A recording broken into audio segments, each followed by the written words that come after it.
Okay, so you sent this over, and we're really diving into this forged act today, right? And specifically this section 402, this industrial expansion program. Yeah. Yeah, absolutely. So, it's not just about understanding what the act is saying, right? We really want to kind of give you some ideas on how an organization would actually go about implementing, these big recommendations, and also, how to prepare for these potential changes that it, might bring about. Right. And just a reminder that this is just one piece of the puzzle, right? This is one deep dive in a series that we're doing to cover all the different recommendations. Right. And just to be clear from the get-go, all these mitigations and measures of success, we'll be talking about those are kind of coming from the reviewer of this section. Okay. And the alternative approaches, those are just that, potential alternative approaches. Gotcha. Okay, so section 402, right, this industrial expansion program, what's the big idea here? What do we need to understand right off the bat? So at its core, right, it's mandating that the Secretary of Defense actually sets up this whole program to expand the industrial base. And the main goal is to make our supply chains more resilient. Okay. So it's funding stuff like reverse engineering. Right.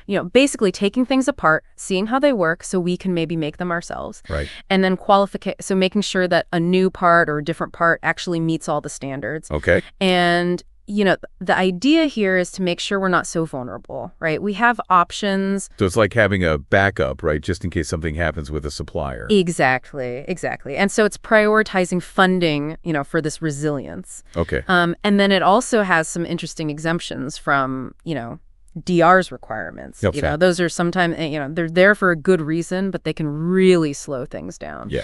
And so waiving some of those, could really speed things up, especially in the early stages. Right.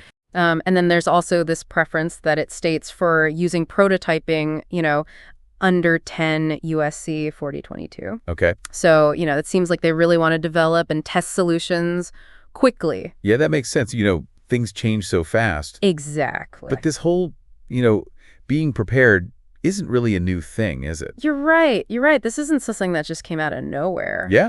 I mean, if we look back, the idea of having a strong, defense industrial base that goes way back. Right. I mean, think about the Cold War. Right. And the Defense Production Act of 1950. Right. I mean, that was a huge effort to mobilize and make sure we had the materials in the factories to, keep the country safe. Yeah, I remember reading about that on history.defense.gov. It was a really interesting period. Yeah, and what we learned from that time was that the government sometimes has to step in, when things are risky. Right, so everyone had to work together. Exactly.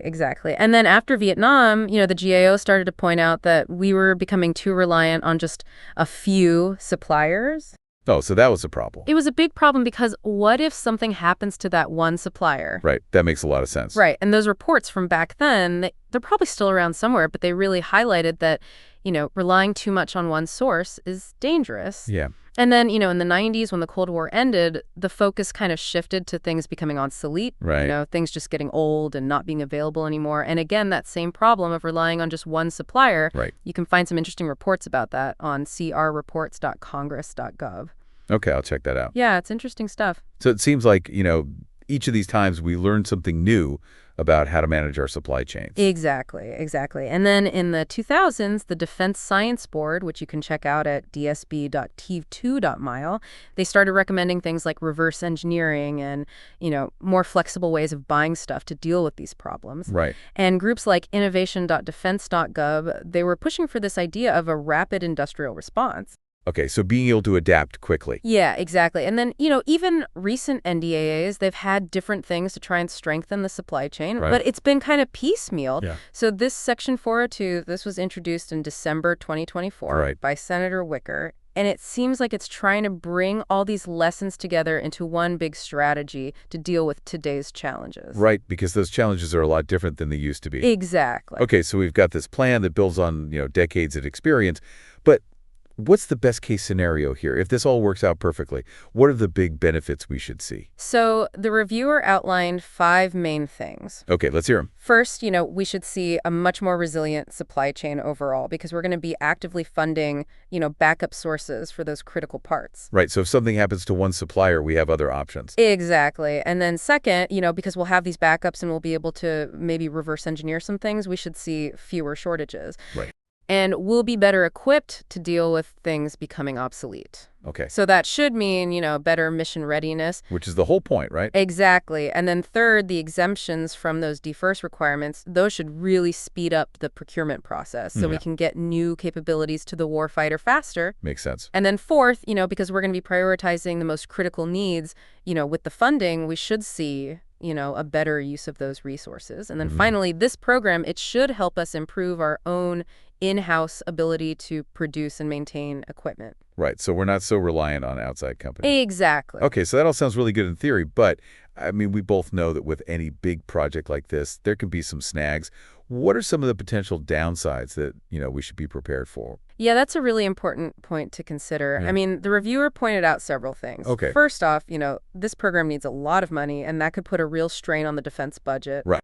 Potentially forcing them to make tough choices and maybe take money away from other important areas. Yeah, that's always a concern, right? It is. And then those regulatory exemptions, while they're supposed to speed things up, Right. they could also lead to less oversight, Right. which, could mean problems with quality control or even, maybe even some fraud. That's a good point. Something to watch out for. Yeah. And then another issue is, if we put so much emphasis on developing these backup sources, Right. we might accidentally neglect our existing suppliers. Oh, yeah. The ones we rely on now. Right. And that could cause a whole other set of problems. Right. That makes sense. And what about this rapid prototyping? It sounds great to be able to develop things quickly. Yeah. But is there a risk that, we might end up deploying solutions that haven't really been tested thoroughly? Yeah, that's a real possibility. Okay. And then, reverse engineering, while it's sometimes necessary, it does come with the risk of, violating someone's intellectual property rights. Right. And that could lead to some nasty legal battles. Yeah, that's a good point. So, we really have to think about all these potential downsides. Absolutely. So given all of that, what are some ways to mitigate these risks? What does the reviewer suggest? So for the funding issue, they suggested phasing in those increases gradually. Okay. And doing, really thorough cost-benefit analyses at each stage. So kind of taking it slow and making sure it makes sense every step of the way. Exactly. And then to deal with the oversight issue, they recommended setting up really strong audit mechanisms, Okay. even where those regulations are waived. Right. So we're not just throwing out all the rules. Right. And then to protect our existing suppliers, the idea is to keep using balanced contracts. Right. So we're supporting them while also, developing those backups. Okay. So not putting all our eggs in one basket. Exactly. And then for the prototyping, the concern about testing, Right. the suggestion is to require, a minimum level of standardized testing Okay. before anything is deployed widely. That makes sense. And then finally, for that intellectual property issue, the recommendation is to set up clear legal protocols for compliance. Okay. Before we start reverse engineering anything. Right. So we're not stepping on anyone's toes. Exactly. Okay. So those are some really practical steps to, make sure this is implemented responsibly. So who in the DoD is going to be most affected by all of this? Who are the key players here? So this is really going to impact a bunch of different roles. Okay. The Secretary of Defense is going to have a lot more responsibility. Right. Overseeing this whole program. Right. And contracting officers are going to have to learn new skills Okay. as they manage, all these new activities. Right. And program managers, they're going to be on the front lines dealing with reverse engineering and qualification. Right. And they're going to have to adjust to a much faster pace. Right. And supply chain staff, their roles are going to shift. They're going to be focused on things like making sure the data rights are okay for those reversed engineered parts. Right. And overseeing those organic production capabilities. Okay. And then finally, combatant commanders, they're going to have a bigger role in identifying, the critical items that need this attention. Right. So it's a big organizational impact. Right. It's a lot of moving pieces and a lot of different people are going to have to adapt. Absolutely. And with any change this big, just bound to be some pushback. Who might not be so happy about this and why? Yeah, that's a good point. The reviewer highlighted a few groups. Okay. First off, the primary contractors. Right. They might not be thrilled because, they could lose some business as the DoD develops those backup sources. Right. That's understandable. And then, people in Congress who are watching the budget, right. They might raise some objections, if they think it's costing too much. Right, or if they don't think it's worth the investment.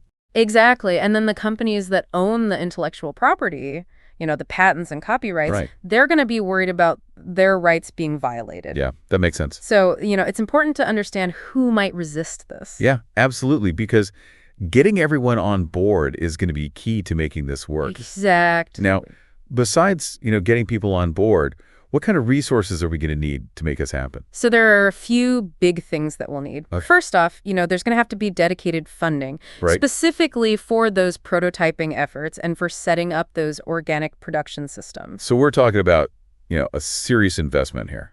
Yeah, absolutely. And then we're also going to need to train people, right. Existing DoD personnel in all these new areas, like advanced manufacturing and intellectual property law and the new procurement processes. So a lot of new skills to learn. Yeah, and then we're probably going to need to hire more people.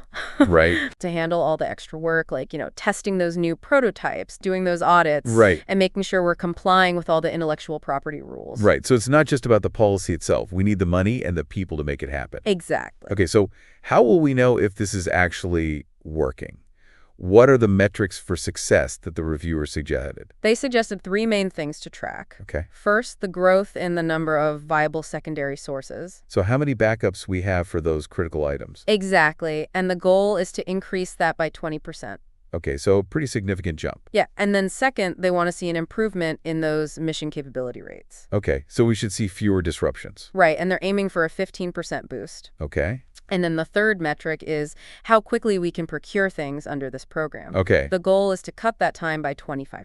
Wow, so getting things a lot faster. Exactly, and it's important to note that they're not going to start tracking these things until, fiscal year 2026. Okay, so given the program some time to get up and running? Right. Okay, so those are some pretty clear targets. Now, were there any other options that the reviewer considered, different ways to approach this problem? Yeah, they highlighted 2 main alternatives. Okay. One was expanding those existing other transaction authorities. Right, the OTAs? Yeah, those give the DEED a lot more flexibility in contracting. Right. Especially when they're working with, companies that aren't traditional defense contractors. Right, or when they're dealing with really cutting-edge technology. Exactly, and so the idea was that, maybe by expanding that existing system, right. we could achieve some of the same goals without having to create this whole new program. Okay, that makes sense. And then the other alternative was to set up a digital supply chain platform. Okay. So basically a really sophisticated system that could manage the supply chain more efficiently. Okay, so instead of focusing on building more physical capacity, we could focus on improving our digital infrastructure. Exactly.